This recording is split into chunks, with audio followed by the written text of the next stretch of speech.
नमस्कार दोस्तों, कैसे हैं आप लोग। 11वीं क्लास की ज्योग्राफी की फिजिकल ज्योग्राफी की किताब पूरी हो चुकी है। अब यहाँ पे फिजिकल एनवायरनमेंट वाली जो किताब है 11वीं क्लास की, उसको हम लोग यहाँ पे शुरुआत करेंगे। तो किताब का टाइटल है इंडिया फिजिकल एनवायरनमेंट। ठीक है भाई, इस किताब को आप एनसीईआरटी की ऑफिशियल वेबसाइट पे जाके डाउनलोड भी कर सकते हैं। ज्यादा नहीं, 7 चैप्टर्स हैं इसमें। इस किताब की खास बात यह है कि ओवरऑल इसमें जो भी चीजें बताई गई हैं उनको हमने पहले पढ़ा है। जैसे 9th क्लास की ज्योग्राफी की जो एनसीईआरटी है, उसकी बहुत सारी चीजें इस किताब में रिपीटेड है। तो मैं पहले की वीडियोस का रेफरेंसेस आपको दूंगा, तो आप मेक श्योर करिए कि आपने छठे से लेकर 10वीं तक की मेरी एनसीईआरटी ज्योग्राफी की किताबें देख रखी हो। 11वीं क्लास की जो मैंने फिजिकल ज्योग्राफी किताब बनाई है उसको देख रखा हो, क्योंकि वो डेफिनेटली आपको यहाँ पे मदद करेगी ओवरऑल इस किताब को आसानी से समझने के लिए। अगर आप सिर्फ 11th देख रहे हो तो आपको थोड़ी प्रॉब्लम हो सकती है। देखिए, geography is all about connections. एक मेरे बच्चे ने बड़ा सही सवाल पूछा था, एक स्टूडेंट ने, कि सर एनसीईआरटी में तो हर किताब में सब्सिक्वेंटली वही टॉपिक्स डिस्कस कर रहे हैं, तो किसी एक पर्टिकुलर जगह पे वो टॉपिक दे दो और उसको पूरा एक्सप्लेन कर दो। देखिए, एनसीईआरटी छठी से लेकर 12वीं क्लास के बच्चों के लिए लिखी गई है। कॉम्पिटिटिव एग्जाम्स की प्रिपरेशन तो आप कर रहे हो उनसे। अब एनसीईआरटी इतनी बेसिक और इतनी सटीक किताबें हैं कि कॉम्पिटिटिव एग्जाम्स की तैयारी के लिए इनसे बेटर कुछ भी नहीं है। ये भी बात सत्य है। तो मैं जितना डिटेल में हो सकेगा उतना चीजें आपको बताने की कोशिश करूंगा। अगर अब तक आप मेरी वीडियोस देखते हुए इस वीडियो पे पहुंचे हो तो डेफिनेटली देखा होगा कि मैं जो कुछ भी समझाता हूं बहुत होलिस्टिकली समझाता हूं। तो इंडिया फिजिकल एनवायरनमेंट नाम की जो किताब है, 7 चैप्टर्स हैं। टारगेट है मेरा कि अगले 7 से 8 दिनों में ये चैप्टर बुक में खत्म कर दूं। कोशिश तो मैं करूंगा कि 5 से 6 दिनों में, लेकिन एक्चुअली में किताब बहुत बड़ी है। किताब बहुत ज्यादा, आप कह सकते हो, एक्सटेंसिव है ये। तो हो सकता है कि थोड़ा समय लग जाए कॉन्सेप्ट्स को एक्सप्लेन करने में। हो सकता है कि मैं पिछली कुछ वीडियो का रेफरेंसेस दूं, लेकिन मेरे बताए हुए अगर आपने सारे सोर्सेस पढ़ लिए, आपका ये टॉपिक कंप्लीट हो जाएगा। नो डाउट, जबरदस्त तरीके से कंप्लीट हो जाएगा। तो बिना समय बर्बाद किए इसको शुरुआत करते हैं।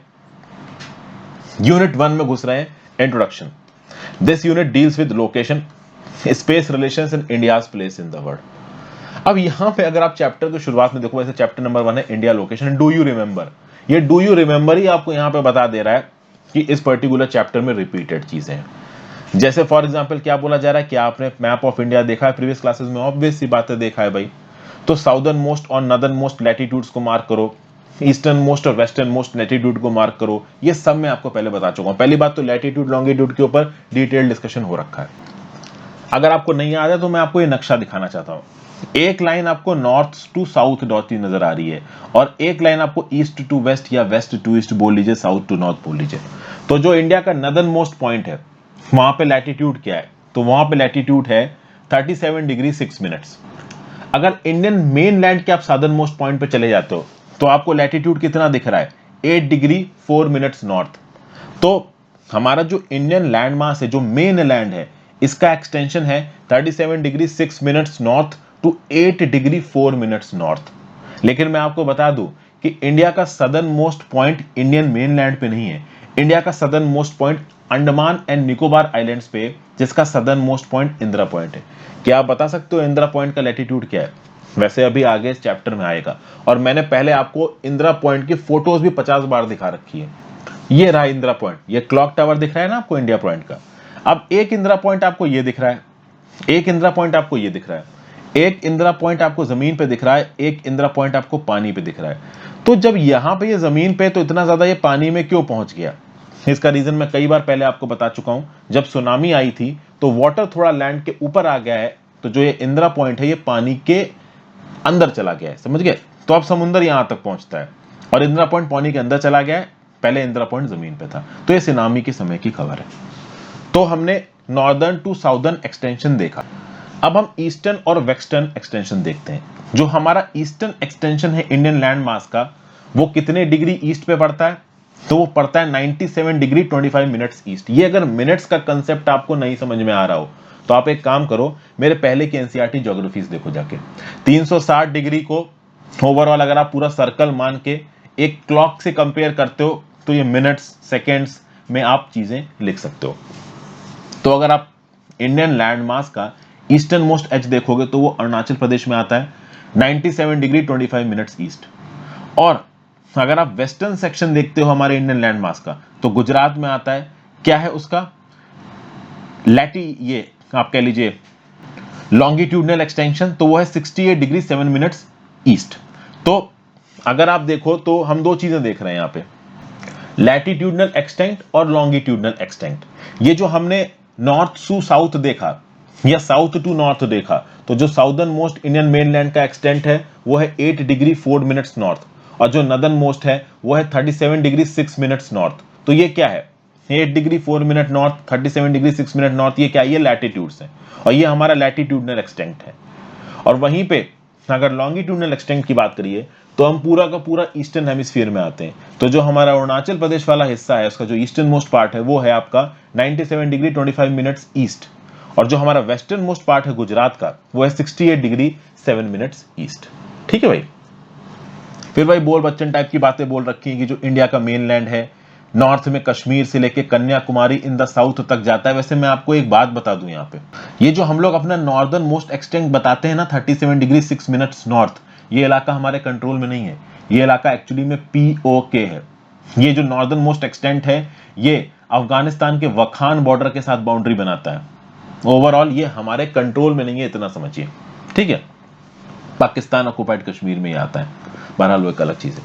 फिर अगर हम लोग देखें तो ईस्ट में अरुणाचल प्रदेश से लेके गुजरात वेस्ट तक, ये सब हमने देख लिया। इंडिया की जो टेरिटोरियल लिमिट है वो कहां तक एक्सटेंड करता है, तो 12 नॉटिकल माइल्स तक। ये मैंने आपको पहले समझाया है, United Nations convention on the law of seas, इसके हिसाब से 3 डिसीजंस किए गए हैं, territorial sea, contiguous zone, exclusive economic zone. जो टेरिटोरियल सी होता है वो कहां तक होता है, वो होता है 12 नॉटिकल माइल्स तक। तो 12 नॉटिकल माइल्स तक आ जाता है आपका टेरिटोरियल सी। कंटीजियस जोन जाता था 24 नॉटिकल माइल्स तक। तो अगर आप इसको बेस मानो तो इस बेस से 12 नॉटिकल माइल्स है आपका टेरिटोरियल सी, इस बेस से 24 नॉटिकल माइल्स है आपका कंटीजियस जोन। तो ये एक्स्ट्रा कितना है, टेरिटोरियल सी के बाद कितना आता है कंटीजियस जोन 12, और ओवरऑल बेस लाइन से 200 नॉटिकल माइल है एक्सक्लूसिव इकोनॉमिक जोन।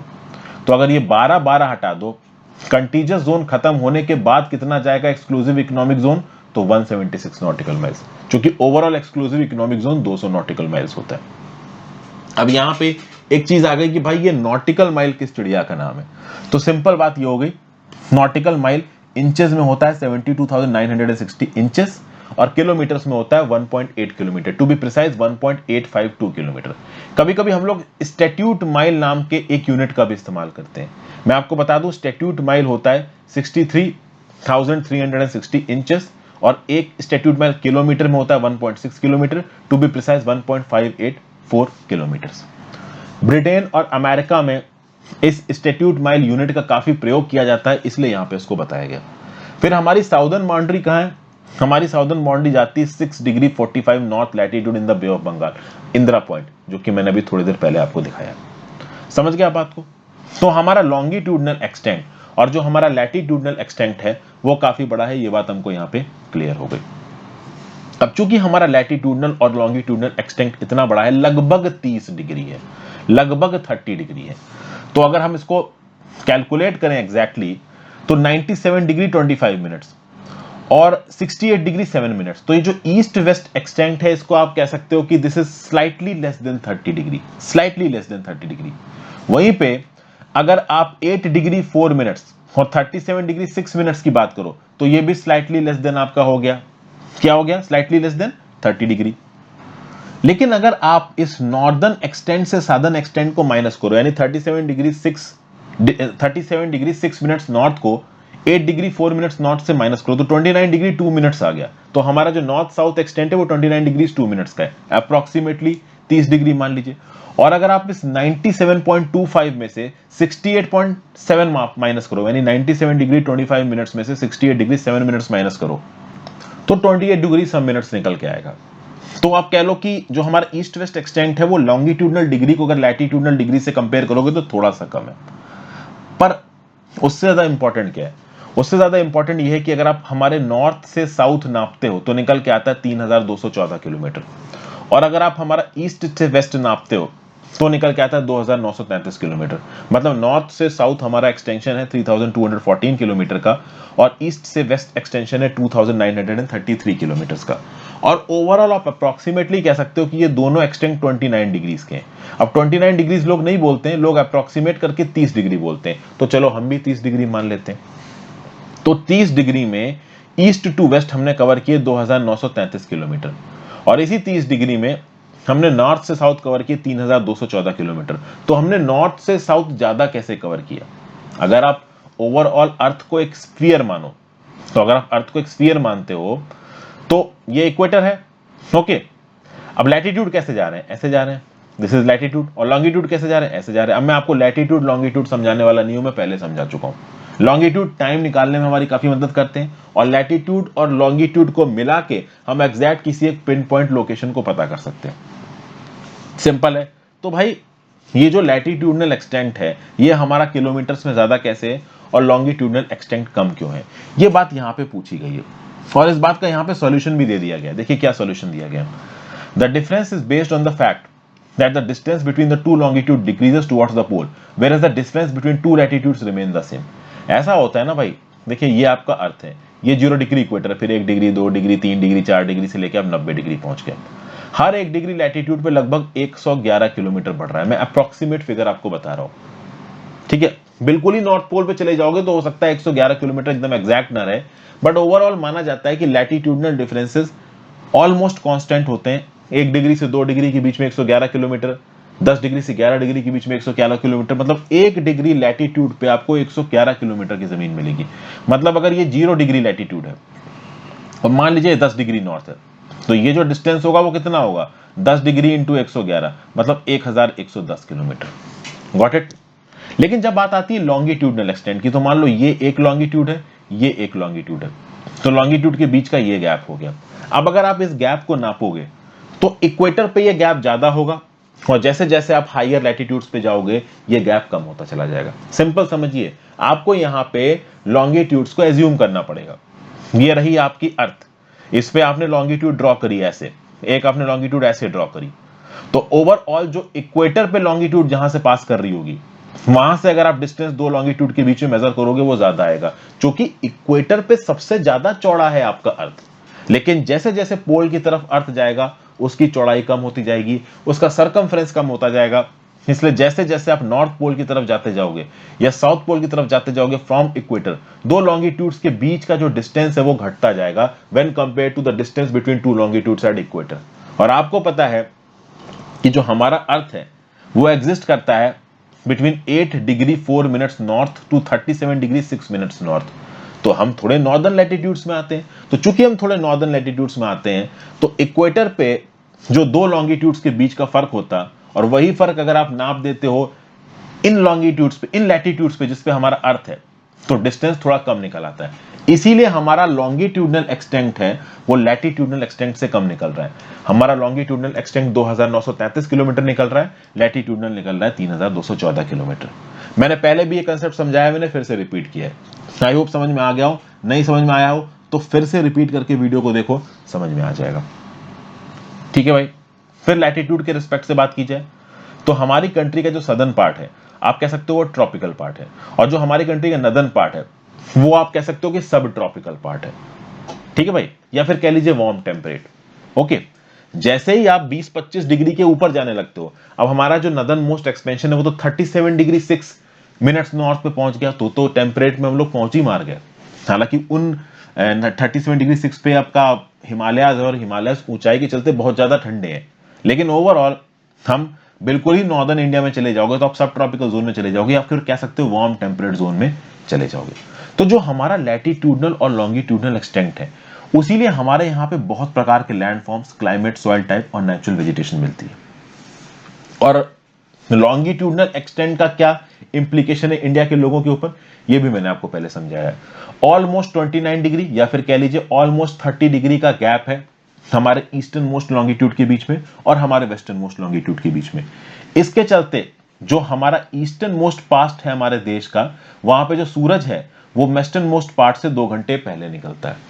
अब आप बोलोगे ये क्या सर आपने बताया, तो मैं आपको एक चीज बताता हूं। ओवरऑल अगर आप अर्थ की बात करो, यहां मैं अर्थ ड्रॉ कर रहा हूं, अगर आप अर्थ के पूरे एक चक्कर की बात करो तो अर्थ अपना पूरा एक चक्कर अपने एक्सिस के चारों तरफ चक्कर कितनी देर में मारता है, तो आपको पता है 24 घंटे, 24 आवर्स। ये नॉर्म है, आपको मालूम है कि भाई पूरा एक दिन 24 घंटे में होता है, अर्थ पूरा एक चक्कर 24 घंटे में मारता है। और एक पूरा चक्कर डिग्रीज में कितना है, 360 डिग्री। सेंट्रल एंगल तो 360 डिग्री का होता है ना सर्कल का, तो 24 घंटे में अर्थ 360 डिग्री घूम जाता है। तो 1 घंटे में अर्थ कितना घूमेगा? 360 डिग्री डिवाइड बाई 14 यानी 15 डिग्री, यानी 1 घंटे में अर्थ घूमेगा 15 डिग्री। तो 30 डिग्री अर्थ कितने में घूमेगा? 2 घंटों में। और मैंने आपको बताया कि हमारे देश का लॉन्गिट्यूडनल एक्सटेंट कितना है? 30 डिग्री ऑलमोस्ट। इसीलिए मैंने बताया कि हमारे देश का जो ईस्टर्न मोस्ट पार्ट है अरुणाचल प्रदेश का, वो हमारे western most part of Gujarat से 2 घंटे आगे होगा। It will be 2 hours earlier. तो जिस समय पे मान लीजिए सूरज निकलता है अरुणाचल प्रदेश में सुबह 6 बजे, उस समय पे एक्चुअली में गुजरात में टाइम हो रहा होगा 4। तो जिस समय पर अरुणाचल प्रदेश में सूरज निकलेगा सुबह 6 बजे, उस समय पर अरुणाचल प्रदेश में सुबह के 4 ही बज रहे होंगे। तो ये जो मैं आपको कंसेप्ट बता रहा हूं ना, ये टाइम जोन का कंसेप्ट मैं बता रहा हूं। Overall this is the concept of time zones. मैं पहले समझा चुका हूं आपको। टाइम जोन से रिलेटेड देखिए दोस्तों, मेरे चैनल पे कुछ अच्छी वीडियोस अवेलेबल हैं, जैसे time zones on earth, how to calculate time according to longitudes. ये सबसे इंपॉर्टेंट वीडियो लगभग 2 साल पहले मैंने आपको बताई थी, लिंक नीचे डिस्क्रिप्शन बॉक्स में दे दूंगा। फिर how day and date change at international date line, ये भी लगभग 2 साल पहले डाली, इसका लिंक भी मैं नीचे दे दूंगा। और डे लाइट सेविंग कंसेप्ट। तो ये सब इंपॉर्टेंट वीडियोस हैं, अगर आप चाहो तो इनको देख सकते हो। आप टाइम जोन मेरे नाम अर्षित द्विवेदी के साथ यूट्यूब पे सर्च भी मार दोगे तो भी ये वीडियोस आपको मिल जाएंगी। और ये वीडियोस बिल्कुल इंपॉर्टेंट है, सारा कॉन्सेप्ट आपको क्रिस्टल क्लियर कर देंगी। जैसा कि मैंने आपको बताया है, इस चैप्टर में बहुत सारी पुरानी वीडियो को मैं रेफरेंसेस दूंगा, तो वो आपको देखनी पड़ेंगी। फिर बात करते हैं, तो हमने यही देखा कि भाई लॉन्गिट्यूडनल एक्सटेंट का क्या इंप्लीकेशन है इंडियन लोगों के ऊपर। अब जैसा फॉर एग्जांपल अगर एग्जैक्टली हमारे लॉन्गिट्यूडनल एक्सटेंट 30 डिग्री के हिसाब से हम चलें, तो भैया अरुणाचल प्रदेश में 2 घंटे आगे होगा टाइम, और आप इधर आ जाओ क्या नाम से गुजरात में तो 2 घंटे पीछे होगा टाइम, क्योंकि 30 डिग्री का वेरिएशन है। लेकिन जब हमारा देश आजाद हुआ तो हमने एक इंडियन स्टैंडर्ड टाइम को अडॉप्ट किया। मतलब सूरज भले ही 6 बजे निकल रहा हो आपका अरुणाचल प्रदेश में, लेकिन उस समय पे आपके 6 बजे माने जाएंगे गुजरात में भी। मतलब पूरे इंडिया में केवल एक टाइम चलेगा, अलग अलग टाइम नहीं चलेंगे। और इसको डिसाइड किया गया किसके हिसाब से?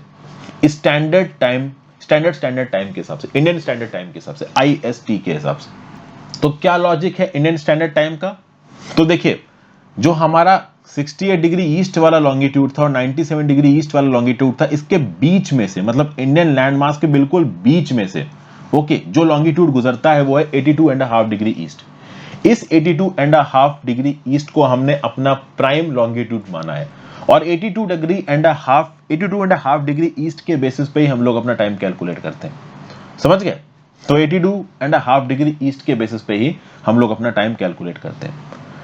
क्योंकि जब ये टाइम के लिए लॉन्गिट्यूड्स वगैरह सेटअप किए जा रहे थे, तो उस समय पूरी दुनिया का बाप था इंग्लैंड। तो इंग्लैंड ने क्या किया कि जो 0 डिग्री का लॉन्गिट्यूड है उन्होंने अपने देश से पास करवा लिया। लंदन के पास एक रॉयल एस्ट्रोनॉमिकल ऑब्जर्वेटरी है, वहां से पास करवा लिया। तो अब लंदन का अगर आप लॉन्गिट्यूड देखोगे तो 0 डिग्री है, और हम लोग 82.5 डिग्री ईस्ट में, मतलब ईस्टर्न हेमिस्फीयर में। तो ओवरऑल रॉयल एस्ट्रोनॉमिकल ऑब्जर्वेटरी, जिसके बेस पे पूरी दुनिया का टाइम डिसाइड होता है, उस 0 डिग्री ईस्ट में और 82.5 डिग्री ईस्ट में कितना फर्क है? तो 82.5 डिग्री का फर्क है। और आपको पता है कि 1 घंटा 15 डिग्री पे होता है। आपको मालूम है कि 1 घंटा 15 डिग्री पे होता है। तो ये जो 82.5 डिग्री ईस्ट है, मैं आपको कैलकुलेशन करके दिखा देता हूं, क्योंकि मैं जो बोल रहा हूं हो सकता है आप ना समझ पाओ। तो जो रॉयल एस्ट्रोनॉमिकल ऑब्जर्वेटरी है, जहां के हिसाब से पूरे दुनिया का टाइम तय किया जाता है, वो 0 डिग्री ईस्ट, 0 डिग्री लॉन्गिट्यूड पे है, और हम लोग 82.5 डिग्री लॉन्गिट्यूड पे, मान लीजिए 82.5 लिख देता हूं मैं। और आपको पता है कि 1 घंटा बीतता है 15 डिग्री में। ठीक है भाई, मतलब 1 घंटे में 15 डिग्री सूरज कवर कर लेता है। तो 82.5 डिग्री सूरज कितनी देर में कवर करेगा? तो इसको डिवाइड कर दो 15 से, तो कितना निकल के आ जाएगा? 5.5। 15 पचे 75 और 15 का आधा 7.5, तो 82.5 हो गया। मतलब कि हम लोग 5.5 घंटे आगे हैं इंग्लैंड से। इसका क्या मतलब हुआ?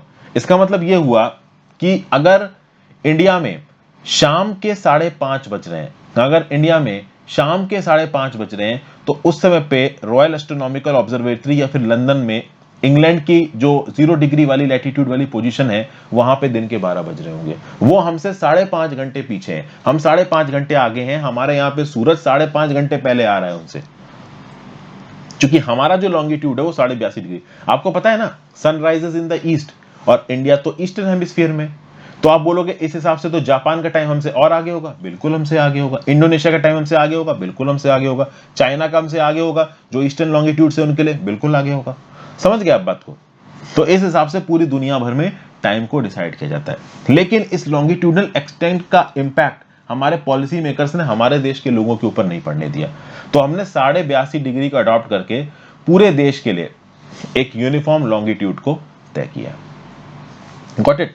तो यही बोला गया है, when the sun rises in the northeastern states about 2 years earlier compared to Jaisalmer, the watches in Dibrugarh, Imphal in the east and Jaisalmer, Bhopal और Chennai in other parts of India show the same time. Why does this happen? ये क्यों होता है, ये मैंने आपको समझा दिया। अच्छा, एक और बात है, दुनिया भर की कंट्रीज ने जो स्टैंडर्ड मेरिडियंस हैं उनको 7.5 डिग्री ऑफ लॉन्गिट्यूड के बेसिस पे डिसाइड किया है। देखिए, ये ओवरऑल कैलकुलेशन को सिंक्रोनाइज करने के लिए किया गया। सिंपल बात है, आपको पता है कि 15 डिग्री में 1 घंटा है, मतलब ओवरऑल 15 डिग्री के लॉन्गिट्यूड को कवर करने में सन को 1 घंटा लग रहा है। तो 7.5 डिग्री के लॉन्गिट्यूड को कवर करने में, या 7 डिग्री 30 मिनट्स के लॉन्गिट्यूड को कवर करने में सन को आधा घंटा लगेगा। तो कम से कम आधे घंटे के मल्टीपल्स में अगर कंट्रीज अपने टाइम डिवाइजिंग स्टैंडर्ड को, टाइम डिवाइजिंग लॉन्गिट्यूड को तय करेंगे, तो ओवरऑल इंटर कंट्री टाइम का जो कंपैरिजन है वो आसान हो जाएगा। और जैसा कि मैंने बताया, जो इंडियन स्टैंडर्ड टाइम है वो ग्रीनविच टाइम से 5.5 घंटे आगे है, मतलब 5 घंटे 30 मिनट आगे है। अच्छा चलिए, इंडिया तो इस बात में लकी है कि हमारे पास एक टाइम जोन है, लेकिन बहुत सारी ऐसी कंट्रीज है जिनका ईस्ट टू वेस्ट एक्सटेंट बहुत बड़ा है। जैसे यूएसए है, यूएसए में 7 टाइम जोन्स है। आप मुझे नीचे कमेंट बॉक्स में बताओ रशिया में कितने टाइम जोन है, ठीक है? Just tell me it into comment box.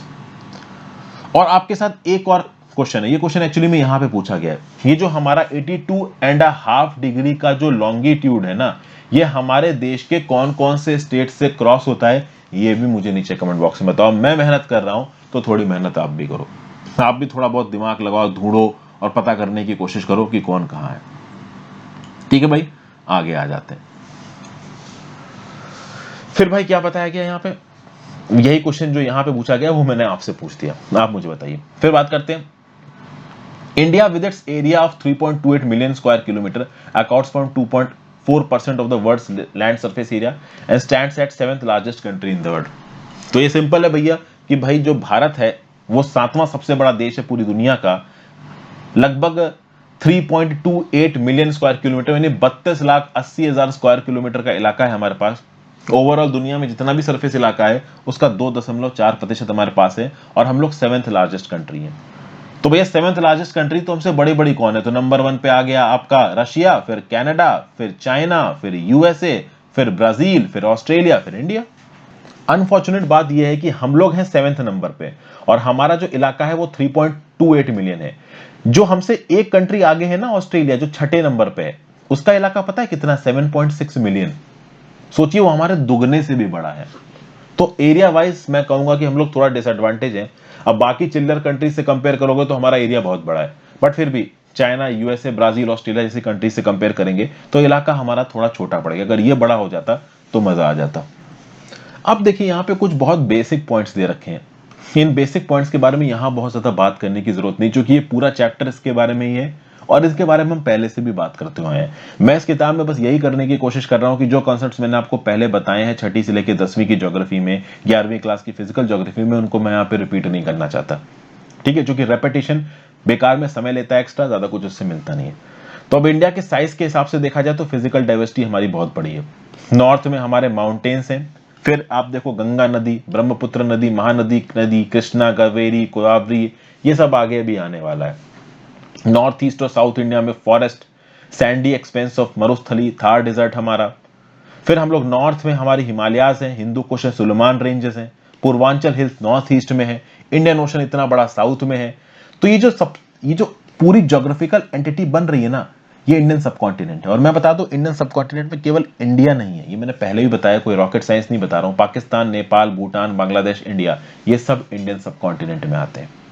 Okay, तो ये जो हिमालयाज हैं, और हिमालयाज के साथ अगर आप बाकी माउंटेन रेंजेस जोड़ दो, जैसे हिंदू कुश माउंटेन रेंज जोड़ दो, सुलेमान माउंटेन रेंज जोड़ दो, तो इसने इंडियन सबकॉन्टिनेंट को काफी आइसोलेट करके रखा है बाकी इलाकों से। बाकी इलाकों से बहुत ज्यादा लोग, सेंट्रल एशिया से बहुत मुश्किल से लोग ही इंडिया में एंट्री मार पाते थे। बहुत बड़ा फिजिकल बैरियर था हिमालयस के फॉर्म में। लेकिन अगर हिमालयस के फॉर्म में फिजिकल बैरियर था तो भाई उस बैरियर को पास करने के लिए कुछ अरेंजमेंट्स भी यहाँ पे नेचर ने बना के दिए हैं, और ये अरेंजमेंट्स मिलते हैं आपको माउंटेन पासेस के फॉर्म में, जैसे Khyber mountain pass, Bolan mountain pass, Shipkila pass, Nathula pass, Bomdila pass. तो अगर आप दो पासेस की बात करो तो खाइबर पास आपको इस फोटो में दिख रहा है, बोलान पास भी आपको इस फोटो में दिख रहा है। अगर आप शिपकिला पास की बात करो तो ये हिमाचल प्रदेश में है। ये वही पास है जिसके थ्रू आपकी जो सतलज नदी है वो तिब्बत से इंडिया में एंट्री मारती है। फिर ये जो आपका ये नाथुला पास है, बॉमडिला पास, ये नॉर्थ ईस्ट में पहुंच जाता है। नाथुला पास तो बहुत फेमस है भाई, सिक्किम घूमने गया कोई तो नाथुला पास पता होगा। अगर आपका कोई दोस्त भी सिक्किम घूमने गया उसने आपको बताया होगा हम तो नाथुला पास घूमने गए थे, तो सिक्किम में। थोड़ा और ईस्ट में चले जाओगे तो अरुणाचल प्रदेश में आपका बॉमडिला पास आ जाएगा। माउंटेन पासेस अगर आपके लिए प्रॉब्लम है तो वीडियो बनी हुई है। Important mountain passes of Himalayas in northern India, ये भी मैंने वीडियो बना रखी है। और important mountain passes of peninsular India, ये भी मैंने वीडियो बना रखी है। और मैं आपको बता दूं तो माउंटेन पासेस आगे भी आएंगे किताब में, तो मैं आपके साथ डिस्कस करूंगा नक्शे पे। अभी के लिए जो चैप्टर चल रहा है ये बस इंट्रो टाइप का ही दिया जा रहा है, और इंट्रो में ये चैप्टर पूरा का पूरा सब कुछ अपने अंदर समेटे ले रहा है। ओके, तो ओवरऑल इन सब चीजों को देखा है, देख के हम कह सकते हैं कि इंडियन सब कॉन्टिनेंट में अपनी खुद की एक रीजनल आइडेंटिटी आ गई है। तो अगर आप फिजिकल मैप को देखोगे तो बहुत सारे फिजिकल वेरिएशंस इंडिया में देखने को मिलेंगे। अगर आप कश्मीर से कन्याकुमारी जाते हो, जैसलमेर इन राजस्थान से इम्फाल इन मणिपुर जाते हो, मतलब नॉर्थ से साउथ जाते हो, या फिर आप वेस्ट से ईस्ट जाते हो, तो आपको बहुत सारे फिजिकल वेरिएशंस देखने को मिल जाएंगे। ये देखिए बहुत नॉर्मल है। फिर बात की जाए पेनिनसुलर पार्ट ऑफ इंडिया की, तो भाई ओवरऑल इंडिया का ये वाला जो हिस्सा है ना, इसको ही आप पेनिनसुलर ब्लॉक कहते हो। काफी बड़ा है ये पेनिनसुलर ब्लॉक। और ओवरऑल इंडिया की कोस्ट लाइन की बात की जाए तो वैसे तो देखिए हमारे मेन लैंड की कोस्ट लाइन है 6100 किलोमीटर है, लेकिन अगर आप अंडमान एंड निकोबार आइलैंड्स और लक्षद्वीप की कोस्ट लाइन जोड़ दोगे तो टोटल कोस्ट लाइन हमारे देश की हो जाती है 7517 किलोमीटर। ठीक है, ये चीज क्लियर हो गई। फिर आगे अगर बात की जाए इंडिया और नेबर्स की, तो इंडिया के नेबर्स कौन कौन से हैं भाई, मैं आपको बता दूं ऑफिशियली हम लोग अफगानिस्तान के साथ बाउंड्री बनाते हैं। तो अगर हम लोग वेस्ट से गिनना शुरू करें तो आएगा पाकिस्तान, पाकिस्तान के बाद आएगा अफगानिस्तान, अफगानिस्तान के बाद आएगा चाइना, फिर आप कह सकते हो नेपाल, फिर आप कह सकते हो भूटान, फिर आप कह सकते हो म्यांमार, और एक और कंट्री है वो कौन सी हो गई, वो हो गई बांग्लादेश। तो पाकिस्तान, अफगानिस्तान, चाइना, नेपाल, भूटान, म्यांमार, बांग्लादेश, ये कंट्रीज हैं जिनके साथ आप कह सकते हो हमारे लैंड बॉर्डर लगे हुए हैं। तो ये तो हो गया लैंड बॉर्डर की बात। अच्छा, हम लोग कुछ कंट्रीज के साथ मैरीटाइम बॉर्डर भी शेयर करते हैं। मैरीटाइम बॉर्डर्स को देखने से पहले इन कंट्रीज को नक्शे पे देख लो। लेफ्ट साइड पे आपको पाकिस्तान नजर आ रहा है, ऊपर जाइए तो एक पतला सा वखान कॉरिडोर हमारे जम्मू एंड कश्मीर के साथ बाउंड्री बना रहा है। हम बस ये उम्मीद कर सकते थे कि ये वखान कॉरिडोर हमारे पास होता, पाकिस्तान ऑक्युपाइड कश्मीर हमारा होता। अनफॉर्चुनेटली ये पाकिस्तान के कब्जे में। फिर इधर चाइना आ गया, नीचे नेपाल दिख रहा है, भूटान दिख रहा है, बांग्लादेश दिख रहा है, म्यांमार दिख रहा है। तो अब इसी नक्शे को देख के बताइए कि हम कौन सी कंट्रीज के साथ मैरीटाइम बॉर्डर शेयर करते हैं। अब आप बोलोगे कि सर मैरीटाइम बॉर्डर का क्या लॉजिक हो गया। देखिए, एक होता है उनक्लोज के हिसाब से, एक होता है आपका टेरिटोरियल सी, एक होता है आपका कंटीजियस जोन, एक होता है आपका एक्सक्लूसिव इकोनॉमिक जोन। तो एक्सक्लूसिव इकोनॉमिक जोन तो अक्सर कर कंट्रीज का लड़ जाता है क्योंकि वो 200 नॉटिकल माइल्स होता है, बट टेरिटोरियल सी और कंटीजियस जोन ये जल्दी नेशंस के नहीं लड़ते। अगर आप मैरीटाइम बॉर्डर की बात करो, वो कंट्रीज जिनके साथ हम लोग लैंड बॉर्डर शेयर नहीं करते बट मैरीटाइम बॉर्डर शेयर करते हैं, तो वो कंट्रीज कौन कौन सी हैं। तो मैं बता दूं उन कंट्रीज के नाम हैं थाईलैंड, इंडोनेशिया एंड म्यांमार। लेकिन wait a minute, Thailand, Indonesia और म्यांमार के साथ मैरीटाइम बॉर्डर शेयर करता है हमारा अंडमान एंड निकोबार आइलैंड्स। अब अंडमान एंड निकोबार आइलैंड्स को अगर ज्योग्राफिकल एंटिटी के पर्सपेक्टिव से देखा जाए तो वो हमारे लैंड, मेन लैंड से अलग है। तो टेक्निकली अगर आप इंडियन मेन लैंड की बात कर रहे हो तो इंडियन मेन लैंड का अगर टेरिटोरियल सी किसी एक पर्टिकुलर कंट्री के साथ क्लैश खाता है तो वो है श्रीलंका। तो अगर आप टेरिटोरियल सी के क्लैश की बात करते हो तो उस हिसाब से हम केवल एक कंट्री के साथ मैरीटाइम बॉर्डर शेयर करते हैं जिसके साथ हमारा लैंड बॉर्डर नहीं है, और वो है श्रीलंका। लेकिन अगर आप अंडमान एंड निकोबार आइलैंड्स को जुड़ा लेते हो तो अंडमान एंड निकोबार आइलैंड्स की अगर आप लोकेशन देखो, इस पर्टिकुलर फोटो में देखो कहां पे आपको अंडमान निकोबार आइलैंड्स नजर आ रहे हैं। कभी फुकेत वगैरह घूमने जाओगे ना तो फुकेत का जो बीच है ना, वहां पे जो सी है वो अंडमान सी है। उससे थोड़ा आगे और चलते चले जाओगे 400-500 किलोमीटर, तो पहुंच कहां जाओगे? अंडमान निकोबार आइलैंड्स पे। तो अंडमान एंड निकोबार आइलैंड्स हमारे इंडियन मेनलैंड से बहुत दूर है, बट वो इंडोनेशिया, थाईलैंड और म्यांमार के बहुत पास है। इसलिए बोला जाता है कि टेक्निकली जो अंडमान निकोबार आइलैंड्स है, जो कि ज्योग्राफिकली इंडिया के साथ नहीं मिला हुआ है, लेकिन वो मैरीटाइम बॉर्डर शेयर करता है म्यांमार, थाईलैंड और इंडोनेशिया के साथ। हालांकि अगर आप ये अंडमान और निकोबार वाला एल्डिंग हटा देते हो, तो सिर्फ एक ऐसी कंट्री जिसके साथ हमारा मैरीटाइम बॉर्डर शेयर करता है, जिसके साथ हम लैंड बॉर्डर नहीं शेयर करते हैं, वो है आपका श्रीलंका। ठीक है भाई, ये चीज आपको क्लियर हो गई। काफी सारे कॉन्सेप्ट्स यहां पे मिले हुए हैं। ओके, फिर आप देखो कि इंडियन ओशन में कौन कौन से आप कह सकते हो आइलैंड कंट्रीज है। तो श्रीलंका हो गया, मालदीव्स हो गया। ओके, ये हमारे नेबर्स हैं। श्रीलंका की बात की जाए तो Sri Lanka is separated from India by gulf of Mannar and पाक स्ट्रेट। इस पर्टिकुलर वीडियो से चीजें थोड़ी क्लियर हो जाएंगी आपको। लेफ्ट साइड पे आपको तमिलनाडु दिख रहा है इस पर्टिकुलर फोटो से, राइट साइड पे आपको श्रीलंका दिख रहा है। श्रीलंका का एक एडम ब्रिज आइलैंड आपको दिख रहा है, इधर रामेश्वरम दिख रहा है। रामेश्वरम तो आप लोग घूमने भी जाते हैं। और ओवरऑल आप देखोगे तो श्रीलंका को और इंडिया को जो एक वाटर बॉडी अलग कर रही है, वो है आपकी पाक स्ट्रेट। देखिए स्ट्रेट का कंसेप्ट क्या है, स्ट्रेट ऑफ मलक्का ले लो, ठीक है, स्ट्रेट ऑफ जिब्राल्टर ले लो, ये सब क्या करती हैं? ये दो बड़ी लैंड बॉडीज को अलग करती हैं। तो जब कोई एक पतली वाटर बॉडी दो बड़ी लैंड बॉडीज को अलग करती है, तो उसको आप स्ट्रेट बोलते हो। तो इंडिया में एक स्ट्रेट दिख गई आपको, पाक स्ट्रेट। और गल्फ क्या होता है? तो गल्फ एक वाटर बॉडी होती है जो ऑलमोस्ट लैंड से चारों तरफ से घिरी हुई होती है।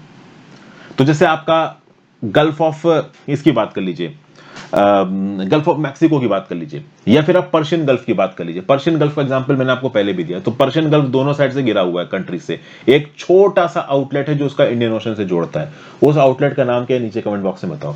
ये सारी मैंने फोटोज आपको पहले दिखाई है, इमेजेस मैंने आपको पहले दिखाई है, अगर आप पहले की वीडियोस देखते हुए आ रहे हो।